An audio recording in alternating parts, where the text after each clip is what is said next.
Hey guys, it's Jesse. Welcome back to another episode of Jesse's Card Empire.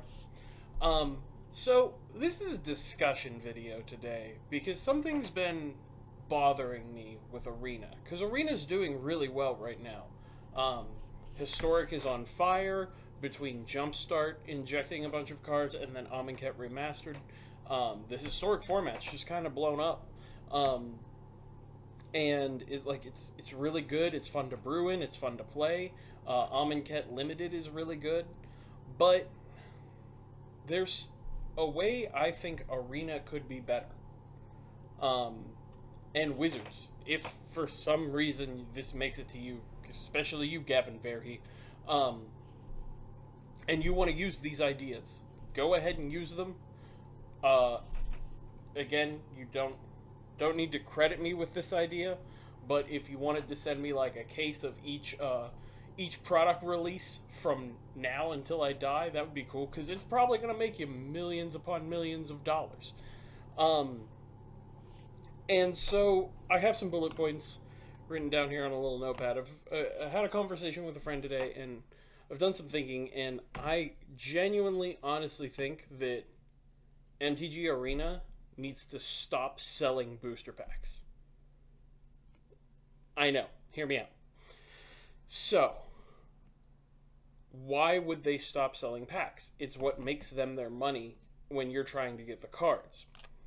Right now, Wizards wants Magic the Gathering Arena to be their premier online client, but also they are pushing for a big esports movement. They want Magic the Gathering, especially played on Arena, to be their premier esports platform. And with that push, if they want to showcase this and showcase competitive Magic at its best, then more content creators and more streamers need to have ease of access to the cards that are on there. But how can they have ease of access if they stop selling packs, Jesse? Well, I think they need to start direct selling wild cards. Okay? There's several other digital card games that do this. And they do it quite well. Now, I'm not saying that booster packs on Arena need to go away. They could keep them and let you, buy the packs if you want to do completed sets and stuff, and that's fine. And then as an alternative option for those who just want to get on, build their deck for standard, historic, or whatever, if they just want to pay the money for the wild cards, then, by all means let them. And I think that there needs to be some caveats here. Some things that if they go this route, they can't take it away. They can't take away the wild card progression, because you got to realize this is technically a free-to-play game, and all free-to-play games need to have a grinding aspect to it. If you do not want to put any money into the game and you just want to grind and grind and grind and grind and grind, that needs to be something that's available in a free-to-play game. So wild card progression and vault progress need to be kept. I do think they probably should let us dust cards, but they're not. And so if they want to keep, not letting us dust cards, that's fine. With this new system, I genuinely think it wouldn't matter. And then the other big thing is, by keeping the packs for the grinders, let's say you spend your $20 to get your progress, your mastery pass for that season, or maybe you grinded out the gems for it, that's fine too. But you spend that, and then you go through that, you get your packs, and that's a great way to grow your collection and grind on the cheap, or free if you happen to grind the gems out. But by having ease of access to wild cards to be able to just buy the singles you need, like paper Magic, it will let content creators and esports players and everyone, like, obviously, if they're esports players, they dump a ton of money in, blah, blah, blah. But there is a point if, you're not doing well in it as a streamer or even an esports player or whatnot, if you're not doing well in Magic, then why would you keep dumping money into it if you're not grinding and getting things out of it as well? So I know that there is a lot of negativity towards Wizards, and the player base, genuinely, we have a lot of jokes about them, and I've made them in the past, but I think if Wizards goes this route and drops, the corporate want to strip fleece every little penny out of the player base, they can still make a ton of money by going this route. Maybe even more money, because people will go, I can just spend, X amount of dollars to buy the deck that I want to play. That gets them playing. And then they go, well, that deck looks cool. What do I need to build that deck? Oh, that's just $6 or $7 more for me to buy the wild cards? Okay, cool. Let me buy those wild cards. And I understand there is this idea of that creates a pay-to-win economy, and that's why I think that the wild cards need to be affordable. But at the same time, Arena already kind of is a pay-to-win economy. Like, if let's go back pre-ban list, pre-bannings that we just had in Standard, before they banned out Teferi and Uro and all those.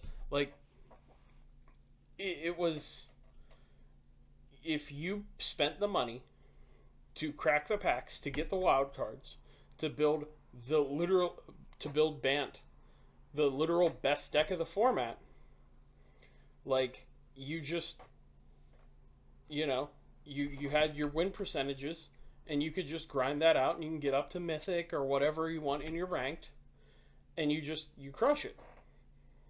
So, if it were a grinder, they probably couldn't pull that off.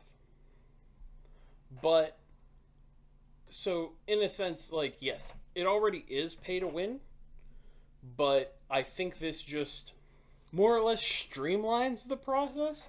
I think it can be cheaper for players, get more people in the game, and kind of tamp back on the backlash that a lot of players have had, because you cannot sell out of Arena.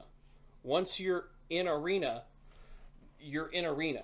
And I know this is intentional, and I know it's probably a little bit of an intentional predatory design of, once that money goes to Wizards, the player has no way to get out of it, unlike MTGO.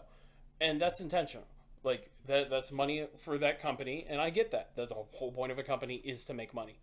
But what they could do is, let's say I started playing Arena a year ago, which I think, yeah, I did. I started with Core Set 2020.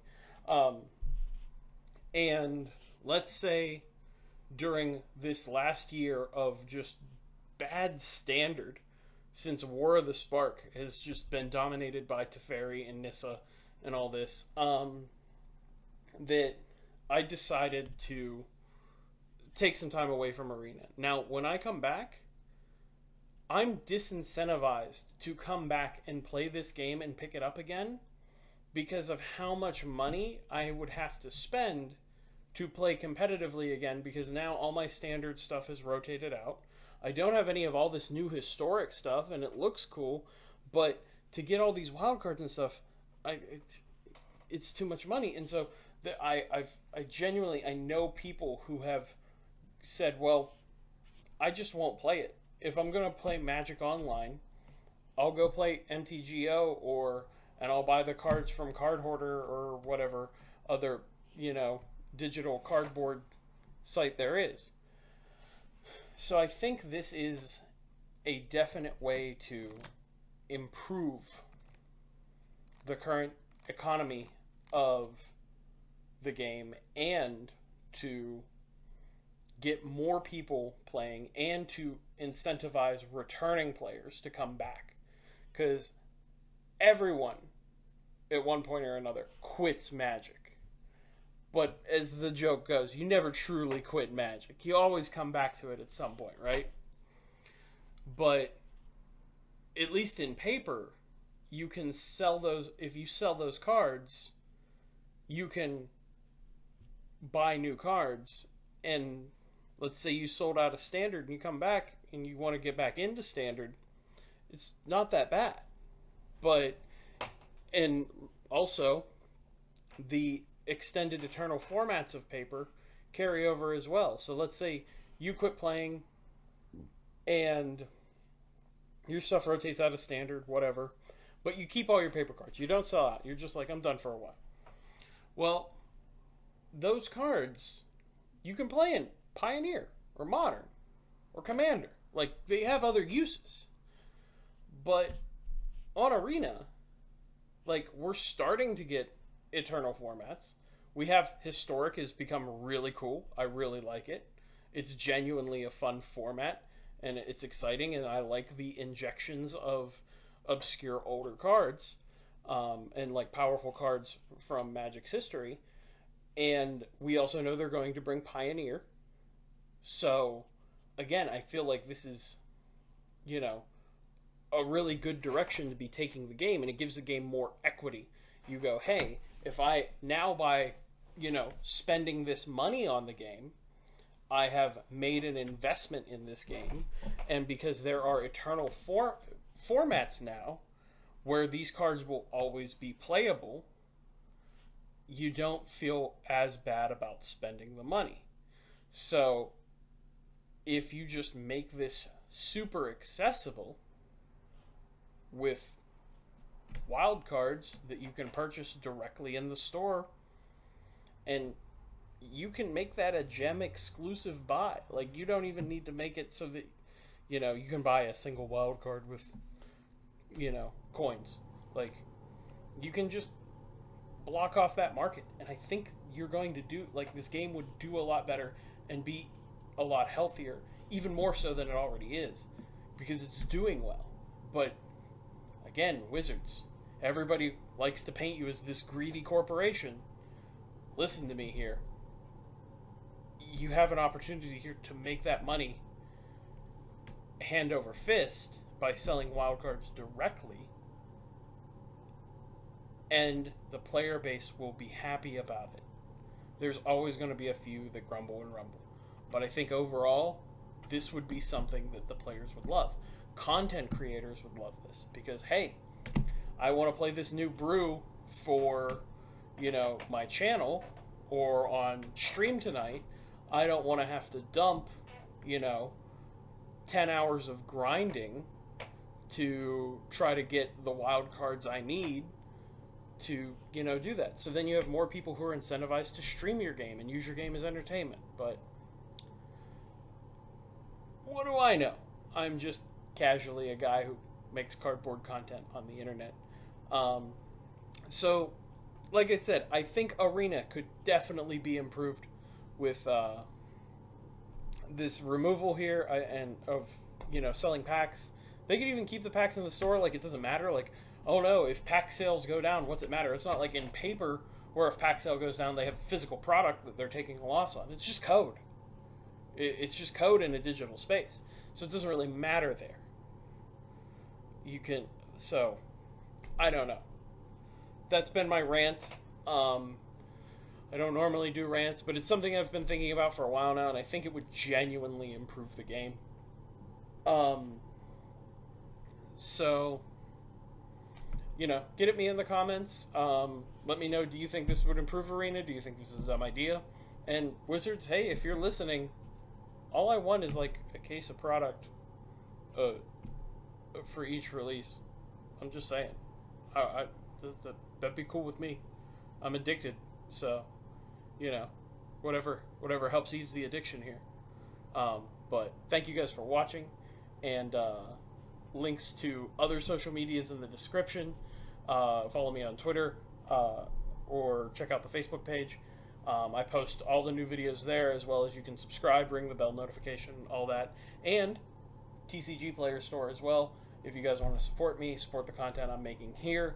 I don't, I'm not big enough. I don't do Patreon yet. At some point, I will probably roll that out, but I want to wait till I'm a legitimately sized channel. So, if you do want to get singles that you're going to buy anyway, you can always buy them from me. But that's going to be the video. Thank you guys for watching, and I will see you next time. Peace!